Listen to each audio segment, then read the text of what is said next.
여행에 있어서 가이드의 역할은 대단히 중요합니다.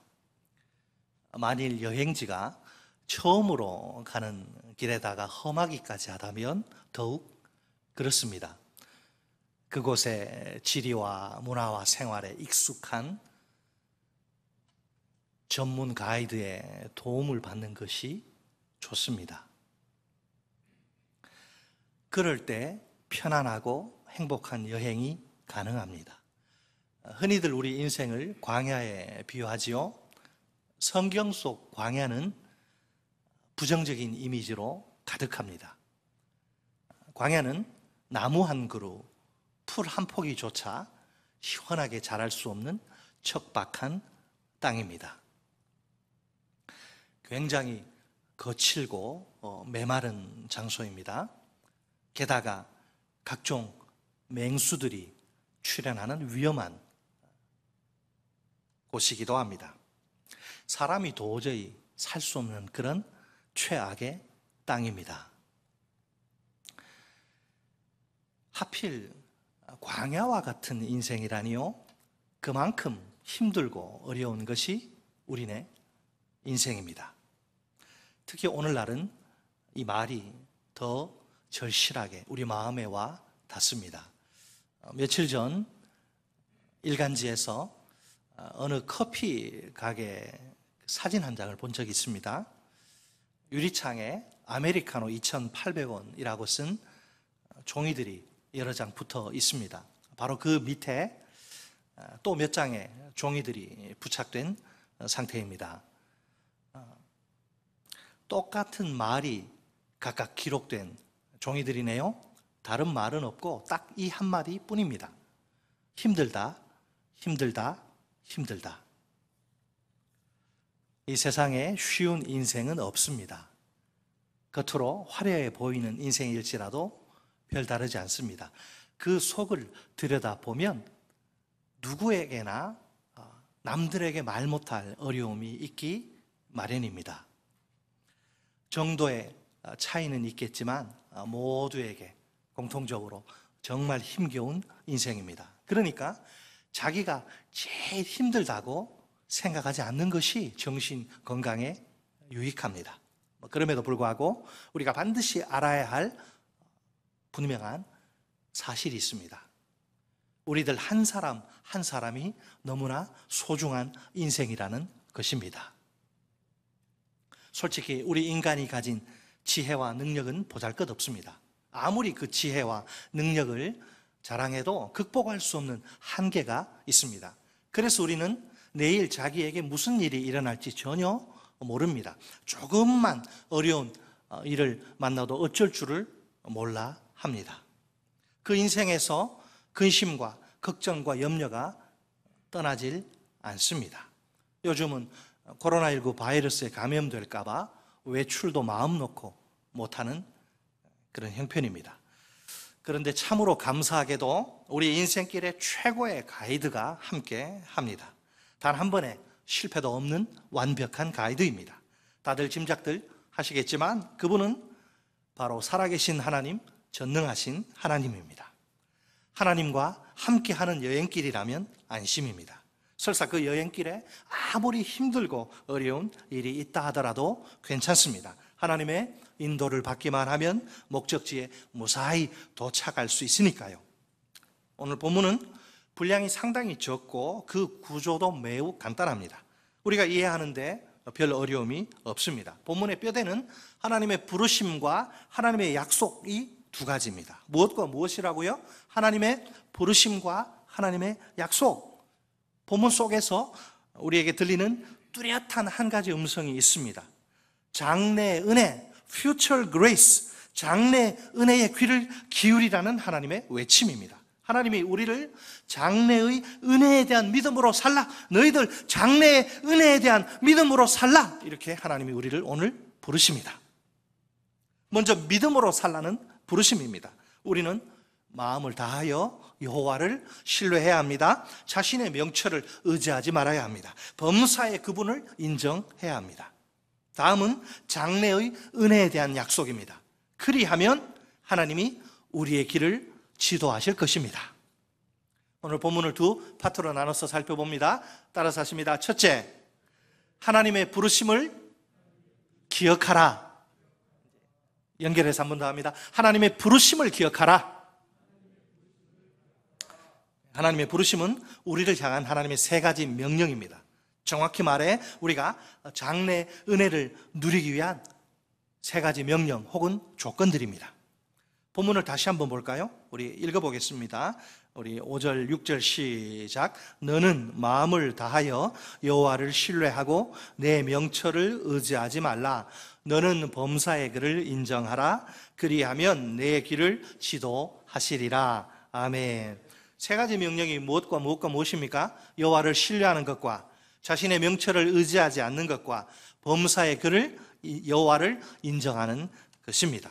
이 세 가지 명령은 서로 긴밀하게 연결된 상태입니다. 첫째로 뭐 하는 것이죠? 여호와를 신뢰하는 것입니다. 다른 말로 하면 하나님을 의지하는 것입니다. 어떤 신뢰, 어떤 의지를 가리킵니까?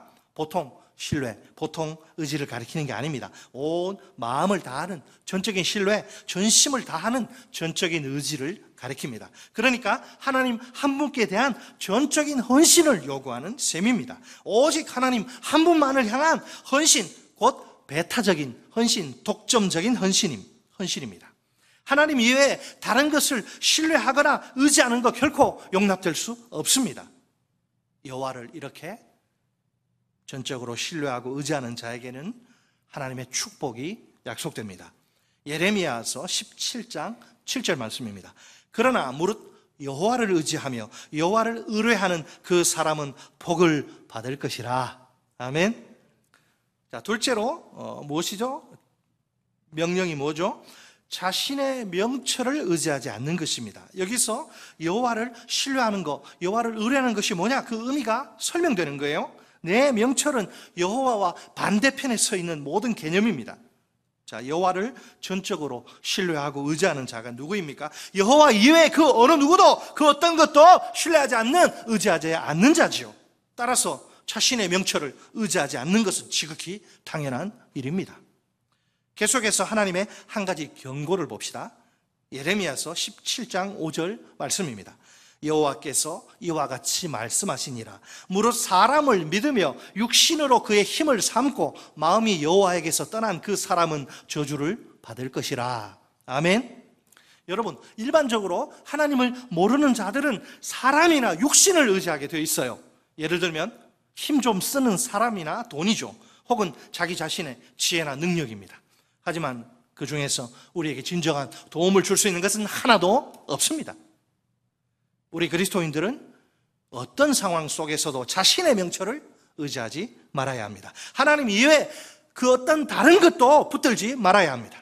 자신의 명철을 의지하는 사람은, 하나님 이외에 그 무엇을 붙드는 사람은 그 마음이 여호와에게서 떠난 자입니다.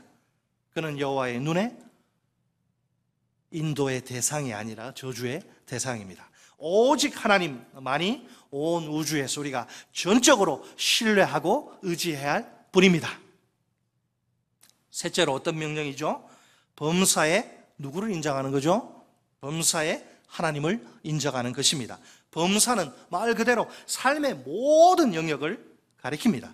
내 삶의 모든 영역에서 하나님을 하나님으로 인정하는 것입니다. 하나님은 내 삶의 일부 영역에서가 아니라 모든 영역에서 주인이십니다. 혹시 내가 아직 하나님의 주인 되심을 인정하지 못하는 영역은 없습니까? 하나님, 다른 건 몰라도 이 영역만큼은 절대로 내가 포기할 수 없어요. 이렇게 고집하는 영역 말입니다. 그 영역에서만큼은 자기가 계속 자기 하고 싶은 대로 주인 노릇을 하고 싶은 거예요. 구체적으로 돈이 될 수도 있고, 시간이 될 수도 있고, 직업이 될 수도 있고, 결혼이 될 수도 있고, 장래 계획이 될 수도 있고, 자식이 될 수도 있어요. 그러나 하나님이 내 삶의 모든 영역에서 나의 주인으로 통치하셔야 합니다. 그렇게 하시도록 내가 내 삶의 중심을 하나님께 내어드려야 합니다. 더 이상 내가 주인 노릇을 하면 안 됩니다. 주인 자리는 하나님께 내어드리고 나는 그 자리에서 빨리 내려와야 합니다. 이렇게 하나님과 나 사이에 질서가, 위계 질서가 확실히 정립되어야 합니다. 하나님은 내 인생의 주인이시고 나는 그분의 종입니다. 주인이신 하나님이 내게 말씀하시면 종이 나는 그 말씀을 들어야 합니다. 하나님은 내게 명령하시는 주인이시고 나는 그 명령에 순종해야 할 종입니다. 우리 모두 하나님을 주인으로 모시고 그분의 종으로서 살아갑시다. 그런 삶 속에 우리가 갈망하는 참된 자유와 기쁨이 있습니다. 우리 인생의 행복 역시 저 멀리 있는 게 아니에요. 종으로서의 자기 자리를, 본분을 제대로 지키는 데 있습니다. 진심으로 그렇다고 믿으십니까? 우리가 하나님의 그 세 가지 명령의 조건들이기도 하지요. 우리가 하나님의 세 가지 명령에 순종할 때 어떤 축복이 부어질까요? 놀랍게도 하나님이 우리의 길을 지도하시게 됩니다. 마치 하나님이 훌륭한 가이드처럼 우리의 인생의 걸음걸음을 인도하신다 이 말입니다. 장래의 은혜가 우리에게 부어지는 셈입니다. 출애굽한 이스라엘 백성들의 경우를 생각해 보세요. 하나님이 그들의 40년 광야 여정을 어떻게 인도하십니까? 낮에는 구름 기둥으로, 밤에는 불 기둥으로 그들의 갈 길을 정확히 인도하십니다. 만나와 메추라기로 그들을 배불리 먹이시고 반석의 샘물을 그들에게 넉넉한 식수로 제공하십니다. 모세는 신명기 8장 2절로 4절에서 그 광야 생활의 기억을 소환합니다. 끄집어냅니다. 내 하나님 여호와께서 이 40년 동안에 내게 광야 길을 걷게 하신 것을 기억하라. 이는 너를 낮추시며 너를 시험하사 내 마음이 어떠한지 그 명령을 지키는지 지키지 않는지 알려 하심이라. 너를 낮추시며 너를 줄이게 하시며 또 너도 알지 못하며 내 조상들도 알지 못하던 만나를 내게 먹이신 것은 사람이 떡으로만 사는 것이 아니요 여호와의 입에서 나오는 모든 말씀으로 사는 줄을 내가 알게 하려 하심이니라. 이 40년 동안에 내 의복이 헤어지지 아니하였고 내 발이 부르트지 아니하였느니라. 아멘. 이 세상 그 어떤 가이드보다 탁월한 하나님의 인도입니다. 광야에서 길을 잃어버리면 어떡하나, 먹을 것과 마실 것, 입을 것을 구하지 못해 굶어 죽지는 않을까, 목적지인 가나안에 도착하지 못하면 어떡하나 염려할 필요가 전혀 없습니다. 우리 하나님은 어제나 오늘이라 영원토록 동일하신 분입니다. 하나님이 그 험한 광야 속 이스라엘 백성들을 40년 동안 신실하게 인도하시지 않습니까? 마찬가지로 오늘 우리의 인생도 변함없이 하나님이 친히 인도하십니다. 이 인도 속에 보호와 돌봄과 양식 공급이 포함되는 것은 물론입니다. 이때 우리 하나님이 즐겨 사용하시는 두 개의 도구가 있어요. 하나는 하나님의 말씀입니다. 시편 119편 105절 말씀입니다. 주의 말씀은 내 발의 등이요 내 길의 빛이니이다. 아멘. 우리가 어둠 속에서 길을 걸을 때 실족할 가능성이 있습니다. 자칫하다가는 아주 위험한 그런 상황에 처하겠지요. 반면에 등불을 지닌 채 걷는다면 안전하게 길을 갈 수 있습니다. 하나님의 말씀은 죄와 악으로 깊이 물들고 병든 세상의 어둠을 밝혀주는 등불이에요. 모든 생명의 근원인 빛입니다. 따라서 우리가 등불이요 빛인 하나님의 말씀만 붙들면 됩니다. 그러면 하나님의 인도를 받아 인생길에서 실족하지 않고 안전할 수 있습니다. 하나님이 우리의 인생을 인도하실 때 사용하시는 또 하나의 도구는 성령입니다. 성령. 요한복음 16장 13절 말씀입니다. 그러나 진리의 성령이 오시면 그가 너희를 모든 진리 가운데로 인도하시리니 그가 스스로 말하지 않고 오직 들은 것을 말하며 장래의 일을 너희에게 알리시리라. 아멘. 과연 이 예수님의 예언처럼 말씀처럼 진리의 성령이 우리에게 오십니다. 예수를 구주와 주님으로 영접하는 순간 진리의 영이 오셔서 내주하십니다. 그 성령이 우리에게 모든 것을 가르치십니다. 그리고 주님이 말씀하신 모든 것을 생각나게 하십니다. 또한 죄와 의와 심판에 대해 이 세상을 분명히 책망하십니다. 뿐만 아니라 우리를 모든 진리 가운데로 인도하십니다. 따라서 우리가 매일매일 성령과 동행하기만 하면 됩니다. 그러면 하나님의 멋진 인도를 체험할 수 있습니다. 분명 광야와 같은 인생길을 걸어가는 것이 결코 쉽지만은 않습니다. 그러나 우리는 이 일을 능히 감당할 수 있습니다. 최고의 가이드이신 하나님이 우리와 항상 함께 하시기 때문입니다. 하나님은 오늘도 말씀과 성령을 통해 우리의 길을 인도하십니다. 우리가 이 하나님의 인도를 잘 받기만 하면 아무 근심이나 걱정이 없습니다. 마침내 우리가 사모하는 본향, 우리의 목적지인 천국에 도착하게 될 테니까 말입니다. 오늘 우리에게 하나님의 부르심이 있습니다. 마음을 다하여 여호와를 신뢰하라는 것입니다. 자신의 명철을 의지하지 말라는 것입니다. 범사의 여호와를 인정하라는 것입니다.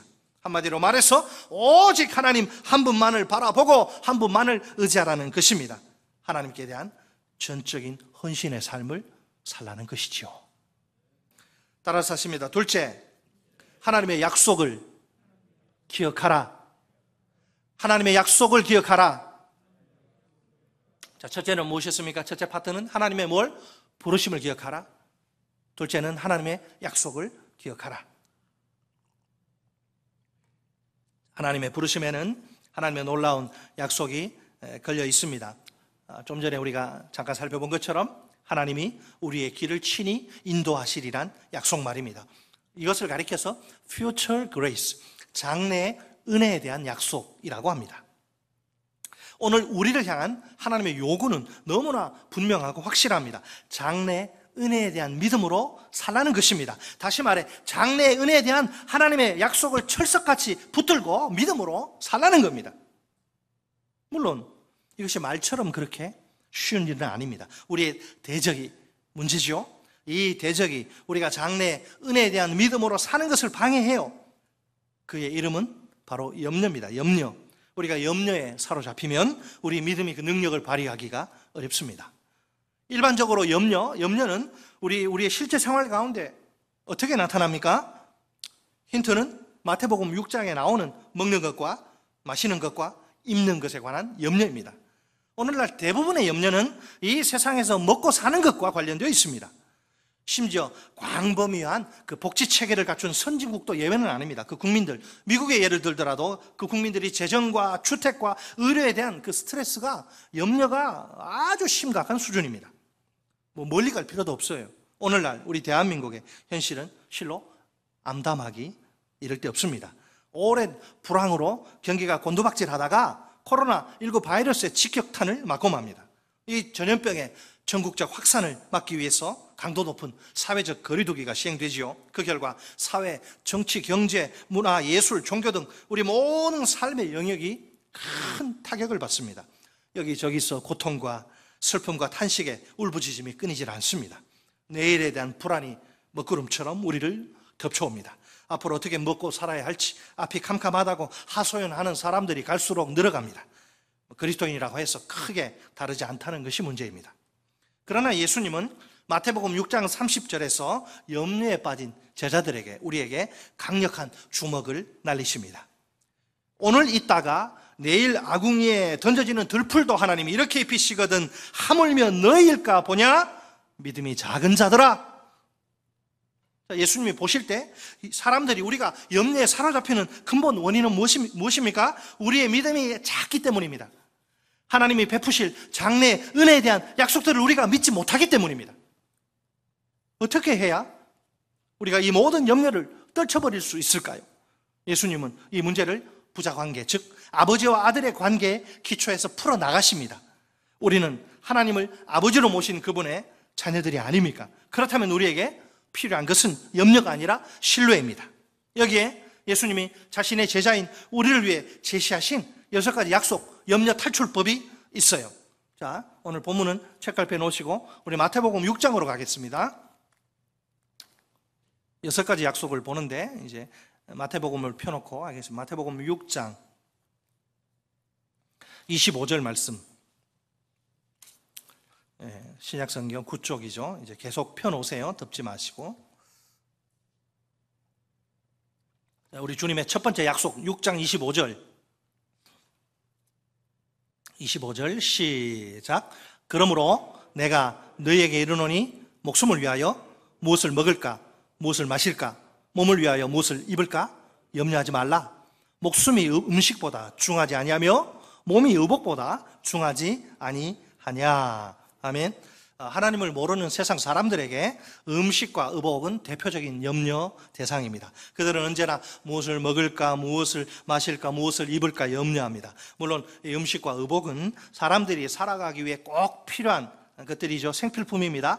그렇다 해도 목숨과 몸보다는 덜 중요합니다. 분명 하나님은 우리에게 가장 소중한 목숨과 몸을 주신 분이죠. 그죠? 그렇다면 그것보다 덜 소중한 음식과 의복은 당연히 제공해 주실 것입니다. 결국 우리가 할 일은 염려가 아니라 신뢰입니다. 우리는 하나님의 공급을 전적으로 100% 신뢰해야 합니다. 둘째 약속, 6장 26절 말씀 우리 같이 읽습니다. 26절 시작. 공중에 새를 보라. 심지도 않고 거두지도 않고 창고에 모아들이지도 아니하되 너희 하늘 아버지께서 기르시나니 너희는 이것들보다 귀하지 아니하냐. 아멘. 공중에 새를 보라는 거죠. 생존을 위해서, 먹고 살기 위해서 먹이를 막 잔뜩 쟁여놓는, 쌓아놓는 일 하지 않아요. 그에겐 그 흔한 새들에게 무슨 자기 명의의 예금 통장 하나 없습니다. 아파트, 부동산 말할 것도 없어요. 그런 거 없어요. 그래도 하나님이 먹이시니까 굶어 죽지 않습니다. 이렇게 하찮은 미물에 불과한 새조차 하나님이 먹이십니다. 그렇다면 그런 새와는 감히 비교할 수 없을 정도로 소중한 우리는 어떨까요? 하나님이 생존에 필요한 것들을 우리에게 반드시 공급하실 것입니다. 자, 셋째 약속, 6장 27절로 28절 상반절 말씀 같이 읽습니다. 시작. 너희 중에 누가 염려함으로 그 키를 한 자라도 더할 수 있겠느냐? 또 너희가 어찌 의복을 위하여 염려하느냐? 아멘. 자, 한편으로 이것은 아주 특이한 약속입니다. 다른 한편으로는 매우 실제적이며 단순한 약속입니다. 즉 염려가 우리에게 백해무익하다? 염려가 우리에게 백해무익이라는 거죠. 염려는 키가 자라는 겁니다. 가치 있는 일이라고는 아무것도 할 수 없어요. 의복을 위한 염려가 그렇습니다. 이런 염려는 하나님의 자녀인 우리에게 도무지 어울리지 않습니다. 우리가 염려할 필요가 없도록 하나님이 직접 공급하시기 때문입니다. 이 약속을 우리가 온전히 믿어야 합니다. 자, 넷째 약속, 마태복음 6장 28절 하반절부터 30절까지 시작. 들의 백합화가 어떻게 자라는가 생각하여 보라. 수고도 아니하고 길쌈도 아니하느니라. 그러나 내가 너희에게 말하노니 솔로몬의 모든 영광으로도 입은 것이 이 꽃 하나만 갖지 못하였느니라. 오늘 있다가 내일 아궁이에 던져지는 들풀도 하나님이 이렇게 입히시거든 하물며 너희일까 보냐. 믿음이 작은 자들아. 아멘. 자, 들의 백합화가 막 성장을 위해서 스스로 일할 필요 없어요. 그에게서 수고나 길쌈의 노력, 흔적도 찾아볼 수 없습니다. 그런데도 얼마나 아름답게 잘 자라는지 몰라요. 인간 세상에서, 탑이라고 하는 인간 세상에서 화려하기로는 둘째 가라면 서러워할 솔로몬의 영광보다도 백합화에 더 아름다울 지경입니다. 창조주 하나님이 친히 입히시고 기르시기 때문입니다. 그렇다면 들의 백합화와는 애초에 비교가 불가능할 정도로 귀중한 우리는 어떨까요? 하나님이 틀림없이 입히시겠죠? 그러니 우리가 의복에 대해 염려할 필요는 조금도 없습니다. 그 대신 우리에게 필요한 것은 하나님께 대한 전적인 신뢰입니다. 마지막 다섯째 약속, 마태복음 6장 31절로 32절 다 같이 시작. 그러므로 염려하여 이르기를 무엇을 먹을까, 무엇을 마실까, 무엇을 입을까 하지 말라.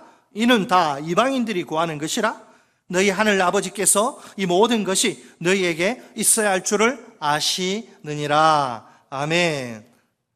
자, 하나님을 모르는 이방인들의 한 가지 라이프 스타일, 생활 방식이 있어요. 그들은 물질적 필요 때문에 늘 걱정합니다. 항상 그 필요를 채우는데 모든 관심을 다 빼앗겨요. 거기에 엄청난 시간과 열정과 에너지를 쏟아 붓습니다. 어찌 보면 아주 상식적인 일이에요. 왜 그래요? 그들은 하늘에 계신 아버지가 누구신지 모르기 때문이죠. 또 그분이 자신의 자녀들에게 무엇을 어떻게 공급하시는지도 모르기 때문입니다. 아울러 눈에 보이는 이 세상이 전부라고 철석같이 믿기 때문입니다. 그들에게 다음 세상, 곧 내세는 사람들이 꾸며내는 허구일 뿐입니다. 그러니 처음부터 관심을 기울일 이유도 필요도 없어요.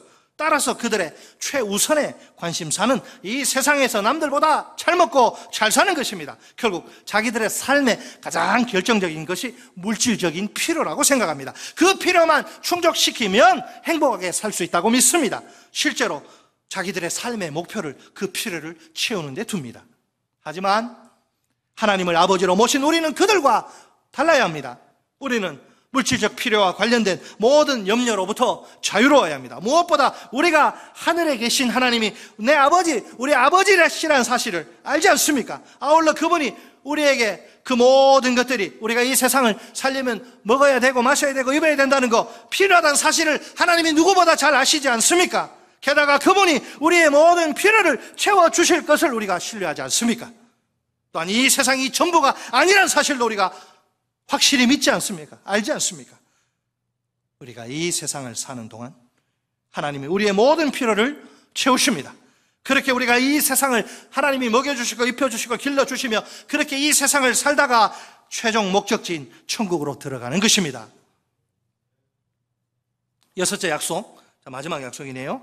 우리 마태복음 6장 33절 읽습니다. 시작. 그런즉 너희는 먼저 그의 나라와 그의 의를 구하라. 그리하면 이 모든 것을 너희에게 더하시리라. 아멘.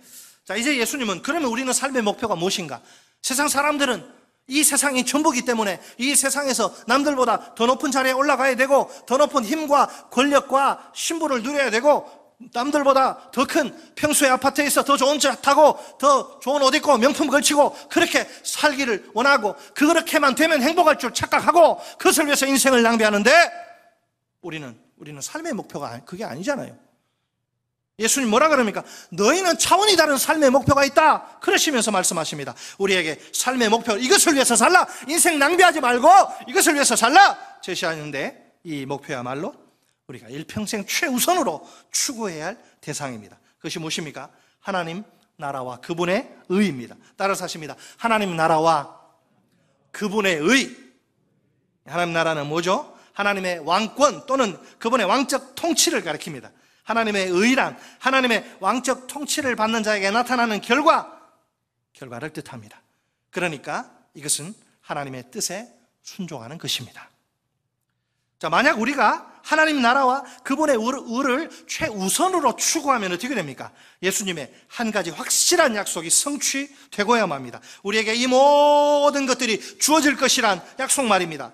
헬라 본문에 의하면 여기서 주어질 것이다 수동형 동사가 쓰입니다. 정확히 말하면 신적 수동형 동사입니다. 주시는 분이 하나님이라는 사실을 강조하는 표현이죠. 사실은 이 모든 것들 우리가 애쓰고 노력해서 얻는 것이 아니고 하나님의 선물인 셈이지요. 이 모든 것들은 무엇이냐? 하나님이 아시는 우리의 기본적인 필요를 의미합니다. 그렇다면 이 약속은 백지수표가 아닙니다. 하나님이 우리가 원하는 모든 것들을 제공해 주신다는 그런 백지수표가 아닙니다. 우리의 생존에 꼭 필요한 것들을 하나님 아버지가 제공해 주신다는 약속입니다. 여러분, 우리 인생에 뭐가 남아 있습니까? 현재 우리 각자의 인생을 보면 장래에 펼쳐질 삶만 남아 있습니다. 우리는 더 이상 과거의 삶, 그 삶에 영향을 미칠 수 없어요. 우리 그렇잖아요. 우리한테 누구에게나 흑역사가 있잖아요. 부끄러운 역사 저도 있어요. 이거는 내 인생에서 좀 뺐으면 좋겠다. 그런 게 있잖아요. 부끄러운 역사가 저같이 중도 신앙인들은 그런 게 있어요. 그러나 할 수 없어요. 그거는 과거의 삶에 영향 미칠 수 없습니다. 그 삶을 바꿀 수도 없어요. 다 이미 지나간 일들에 불과할 따름입니다. 옛날 상처, 옛날 아픔, 그건 이제는 나는 어떻게 할 수가 없어요. 우리 하나님도 과거를 변화시키지 않아요. 하나님에 대한 우리의 기도는 어떻습니까? 여러분, 하나님에 대해서 뭘 기대하십니까? 과거의 일 아니죠. 내 장래에 관한 것들을 하나님께 기대하지 않습니까? 놀랍게도 여러분, 우리가 지금부터 살아가야 할 삶은 어떻게 유지되느냐? 내 힘으로 되는 게 아니에요. 장래의 은혜로 그게 유지됩니다. 여러분, 신약 성경을 보시면 사도 바울이 기록한 13개의 편지들이 등장합니다. 그런데 이 편지를 자세히 보면요, 처음과 마지막에 눈에 띄는 그런 게 하나 있습니다. 그 편지, 모든 편지의 초반부에서 바울이 뭐라고 축복하느냐면 은혜가 너에게 있을지어다 라고 축복을 하고요, 마지막 인사에 가면 은혜가 너희와 함께 있을지어다 라고 축복합니다.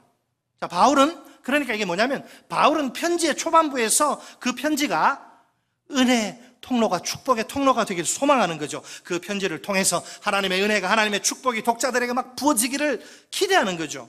은혜가, 그 축복이 하나님에게서 흘러 넘쳐 그 편지를 통해서 읽는 독자들에게 전달되길 바라는 겁니다. 따라서 바울은 독자들을 향해서 은혜가 너희에게 있을지어다 라고 축복합니다. 편지를 마무리하면서는요, 스스로에게 이런 질문을 던져요. 이 편지는 독자들에게 어떤 역사들을 일으킬까? 그래서 모든 편지의 끝에 다음과 같은 축복으로 그 답변을 기록합니다. 은혜가 너희와 함께 있을지어다. 너희에게, 너희와 함께, 두 가지를 이야기합니다. 여기서 우리는요, 독자들을 향한 그 바울의 그 따뜻한 마음을 읽을 수 있습니다. 당신이 이 편지를 내려놓고 교회 나올 때든지, 집으로 돌아가 병든 자식과 애정 없는 아내를 대할 때든지 하나님의 은혜가 함께 있을지어다. 당신이 직장에서 일을 하다가 분노나 게으름이나 정욕과 같은 여러 가지 힘든 유혹에 직면할 때든지, 점심 식사를 같이 한 직장 동료에게 용기를 내어서 복음을 전하려고 할 때든지 하나님의 은혜가 함께 있을지어다. 당신이 갑자기 찾아온 실직 때문에 앞으로 무엇을 먹고 살아야 할지 막막할 때든지, 심하게 방황하는 사춘기의 자녀를 바라보며 도저히 감당할 수 없다는 자괴감으로 깊은 한숨을 내쉴 때든지 하나님의 은혜가 함께 있을지어다. 그렇다면 우리는 이 바울의 축복을 통해 무엇을 배웁니까? 하나님의 은혜가 우리 그리스도인들의 삶에서 가장 중요하다는 사실입니다. 다른 그 무엇보다도 지금 당장 우리에게 하나님의 은혜가 절실히 필요합니다. 바울의 눈은 편지를 기록하면서도 하나님의 은혜를 향하는 거죠. 고린도전서 15장 10절에 기록된 그의 감동적인 고백을 보세요. 그러나 내가 나 된 것은 하나님의 은혜로 된 것이니 내가 주신 그의 은혜가 헛되지 아니하여 내가 모든 사도보다 더 많이 수고하였으나 내가 한 것이 아니요 오직 나와 함께 하신 하나님의 은혜로라. 아멘. 우리가 하나님의 은혜를 높이기 원합니다. 하나님의 은혜를 찬양하기 원합니다. 하나님께 영광 돌리기 원합니다. 그 은혜로 내 삶을, 장래의 은혜로 내 삶을 지탱해 주시고 천국까지 가게 해달라고 그렇게 우리가 기도할 수 있기를 바랍니다. 은혜 아니면 살아갈 수가 없네. 호흡마저도 다 주의 것이니 참된 평안과 세상 평안과 위로 내게 없어도 예수, 오직 예수뿐이네. 아멘. 참으로 놀라운 사실은 하나님의 은혜가 언제나 우리를 향하고 있다는 거예요. 물론 하나님의 은혜의 통로는 기록된 말씀인 성경 66권입니다. 우리가 성경을 들고 읽을 때마다, 암송할 때마다 하나님의 은혜는 항상 우리에게 흘러 넘칠 준비가 되어 있어요. 또한 우리가 성경을 내려놓고 삶의 현장으로 들어갈 때 그 은혜가 늘 우리와 함께할 준비도 되어 있습니다. 그래서 우리에게의 은혜요, 우리와 함께의 은혜입니다. 따라서 하십니다. 우리에게의 은혜요, 우리와 함께의 은혜다. 여러분, 하나님의 은혜는 단지 어느 시인이 그렇게 말한 것처럼 하나님의 은혜는 단지 흘러간 옛사랑의 희미한 그림자가 아닙니다. 우리가 이런 식으로 하나님의 은혜를 추억하고 앉아있을 수는 없다는 말입니다. 아, 옛날이요, 하나님의 은혜가 풍성히 부어진 그 시절이 그립구나. 그때에는 내가 얼마나 행복했던가. 이 세상에 부러울 것이 별로 없었지. 우리가 그렇게 하나님의 은혜를 과거 속에, 빛바랜 과거 속에 가두어둘 수는 없습니다. 하나님의 은혜는 오늘도 장래에도 우리에게 임할 수 있습니다. 내가 성경에 가까이 다가갈 때마다 하나님의 은혜는 내 영혼 속에 흘러넘치게 될 것입니다. 내가 성경을 내려놓고 치열한 삶의 자리로 나아갈 때에 그분의 은혜는 틀림없이 나와 함께 할 것입니다. 이것이 바로 하나님이 오늘 우리에게 약속하시고 보증하신 장래의 은혜입니다. 이 놀라운 장래의 은혜를 진심으로 믿으십니까? 확실히 믿으십니까? 그렇게 믿으실 수 있기를 주 예수 그리스도의 이름으로 축원합니다. 우리 다 함께 확신에 찬 음성으로 장래의 은혜가 우리의 참된 소망임을 고백합시다. 우리를 향한 하나님의 장래의 은혜가 변함없이 역사하는 한 우리에게 절망이란 없습니다.